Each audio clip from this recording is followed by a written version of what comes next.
నమస్తే, నా పేరు Shivaji. Welcome to our channel. Tirumala Tirupati దేవస్థానంలో లడ్డూ తయారీలో కల్తీ నెయ్యి వాడారు అనేటువంటి ఆరోపణల నేపథ్యంలో సిట్ అధికారులు భూమన కరుణాకర్ రెడ్డి, మాజీ ఎమ్మెల్యే, అదేవిధంగా మాజీ టీటీడీ చైర్మన్గా కూడా పనిచేశాడు, ఆయన్ని విచారణకు పిలిచారు. మీ హయాంలో కల్తీ నెయ్యి కొనుగోలు చేస్తా అంటే మీరేం చేస్తా ఉన్నారంటే నాకు తెలియదు అన్నాడంట.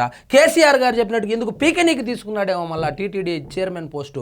2 సార్లు టీటీడీ చైర్మన్గా పనిచేశాడు, ఒకసారి ఎక్స్ అఫీషియల్గా పనిచేశాడు, మరొకసారి కమిటీ అదేంది కొనుగోలు కమిటీలో కూడా పనిచేశాడు. ఆ తిరుపతి ఎమ్మెల్యేగా ఉన్నాడు.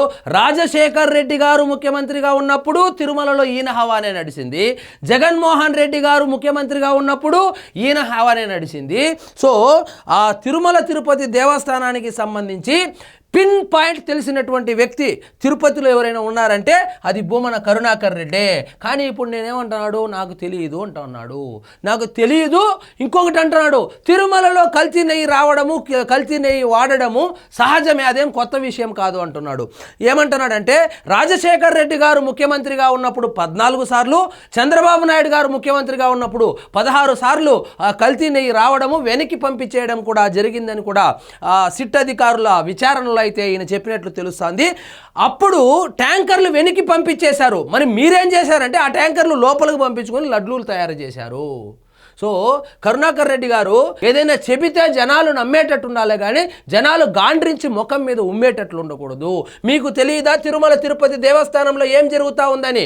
ఈసారి ఓడిపోయిన తర్వాత భూతద్దం పెట్టుకొని తిరుగుతున్నావు కదా కొండ చుట్టూ, ఎక్కడెక్కడ ఏమేం జరుగుతూ ఉంది, ప్రతిరోజు ప్రెస్ మీట్ పెట్టి తిరుమల తిరుపతి దేవస్థానం యొక్క ప్రతిష్టతను దిగజార్చడమే పనిగా పెట్టుకున్నటువంటి మీకు ఇంచు తిరుమలలో మీకు ప్రతి మెట్టులో ఏముందో కూడా తెలిసినటువంటి మీకు మీరు కల్తీ నెయ్యి రావడము, కల్తీ నెయ్యి వాడడము నాకు తెలియదంటే, కొనుగోలు కమిటీలో సభ్యుడిగా ఉండి కూడా నాకు తెలియదంటే ఏం మాట్లాడాలో నాకైతే అర్థం కావడం లేదు. ఇంకోటి అంటాడు, అవన్నీ ఆఫీసర్స్ చూసుకుంటా ఉన్నారని. కేవలం అధికారులు 100 కోట్ల రూపాయలు వెచ్చించి 1000 టన్నుల నెయ్యిని కేవలం అధికారులకు మాత్రమే కొనే అవకాశము ఈ రాజకీయ నాయకులు ఇస్తారా? ఒక్కసారి జనాలు కూడా ఆలోచించాలి. ఇప్పుడు ఏమంటావు, నాకు ఏమీ తెలియదు, కల్తీ నెయ్యి గురించి విన్నాడంట, ఈయన చూడలేదంట. నువ్వు తినలేదా? తిరుమల తిరుపతి దేవస్థానం చైర్మన్గా పనిచేసినప్పుడు మీరు లడ్డు తిన్నారా లేదా? రుచి ఎలా ఉండింది? బహుశా మీరు తిని ఉండరు, ఎందుకంటే మీరు క్రిస్టియన్ అనేటువంటి వార్తలు కూడా వస్తూ ఉంది కాబట్టి. మీరు ఆ లడ్డు తినలేదు కాబట్టి ఆ కల్తీ నెయ్యి గురించి విన్నారు, కానీ మీరు రుచి చూడలేదు. సో ఇక్కడ చూడండి, కల్తీ నెయ్యి గురించి విన్నా, తిరుమలలో అది కొత్త విషయం కాదు. ఎన్టీఆర్ కాలం నుంచి నెయ్యి ట్యాంకర్లు వెనక్కి పంపిస్తున్నారు. ఎన్టీఆర్ కాలం నుంచి కల్తీ నెయ్యి ట్యాంకర్లు ఏమైనా వస్తే వెనక్కి పంపిస్తున్నారు, కానీ జగన్మోహన్ రెడ్డి కాలంలో మాత్రము కల్తీ జరిగినటువంటి నెయ్యి వస్తే లోపలికి పంపించి లడ్డు తయారు చేయించి హిందువులకు తినిపించారు. టీటీడీ మాజీ చైర్మన్ భూమన వ్యాఖ్యలు, నెయ్యి నాణ్యత, లడ్డూ రుచిల గురించి 2 సార్లు చైర్మన్గా తెలుసుకోలేదా? ఆయన తినడు కాబట్టి ఆయనకు తెలిసి ఉండదు. కొనుగోలు కమిటీ సభ్యునిగా తీసుకున్న చర్యలేంటి? సూటిగా ప్రశ్నించిన సిట్ అధికారులు. కల్తీ నెయ్యి కేసులో సిట్ అధికారుల ఎదుట విచారణకు టీటీడీ మాజీ చైర్మన్ భూమన కరుణాకర్ రెడ్డి హాజరయ్యారు. మీరు ఒకటి చూడండి, తిరుమల తిరుపతి దేవస్థానానికి సంబంధించి అక్కడ పగ్గాలు మొత్తము రాజశేఖర్ రెడ్డి గారు ముఖ్యమంత్రిగా ఉన్నప్పుడు కూడా టీటీడీ చైర్మన్గా చేశాడు. జగన్మోహన్ రెడ్డి ముఖ్యమంత్రిగా ఉన్నప్పుడు కూడా టీటీడీ చైర్మన్గా ఈయన్ని ఎందుకు నియమించారు అంటే, తిరుమల తిరుపతి దేవస్థానానికి సంబంధించిన మొత్తం లూప్ హోల్స్ తెలిసినటువంటి వ్యక్తి ఈ భూమండలంలో ఎవడైనా ఉన్నాడంటే అది భూమన కరుణాకర్ రెడ్డి. ఇప్పుడు చూడండి, తిరుపతిలోని సిట్ కార్యాలయానికి శనివారం 11 గంటలకు ఆయన చేరుకున్నారు. 11:30 నుంచి మధ్యాహ్నం 1:30 గంటల దాకా ఆయన్ని సిట్ అధికారులు విచారించారు.